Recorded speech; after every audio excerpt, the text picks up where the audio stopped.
জান, আজান হচ্ছে, নামাজটা পড়ে আসো। আরে বেবি, নামাজ তো আমি পরেও পড়তে পারবো, আগে তোমার সাথে মন খুলে কথা বলে নেই।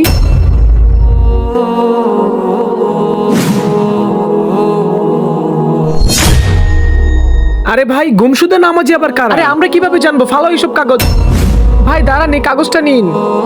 গুমশুদা ব্যক্তিদের তালাশ মানে আমি বুঝলাম না ভাই। এটা ওই মানুষের জন্য যারা হচ্ছে শুধু রমজান মাসে নামাজ পড়ে, আর বাকি সময়টা তারা এমন ভাবে গায়েব হয়ে যায় যেন নামাজ তাদের জন্য ফরজ না। নিয়ম তো এইটাই যে আমাদের জন্য রমজান মাসের নামাজই শুধু ফরজ না, বরং নামাজ আমাদের সারা জীবনের জন্য ফরজ। দুনিয়াতে সবকিছুর জন্য মাফ রয়েছে, কিন্তু নামাজের জন্য কোনো মাফ নেই। আল্লাহকে ভালোবাসলে লাইক সাবস্ক্রাইব করে দিবেন। ভাই, নামাজ হলো এত সুন্দর তুমি একটি রাস্তা, যেটা দ্বারা সহজে আল্লাহ তাআলার নিকট হতে পারবো, এবং এর বিনিময়ে আমরা আর কখনোই খারাপ কাজে লিপ্ত হতে পারবো না। এতে করে আমাদের আখিরাতের জীবনটা অনেক সুন্দর হবে। ভাইয়া, তুমি আমাদেরকে দিনের দাওয়াত দিয়ে আল্লাহ তাআলার অনেক নিকটে নিয়ে গিয়েছো। এখন থেকে আমরা 5 ওয়াক্ত নামাজ কালাম পড়বো।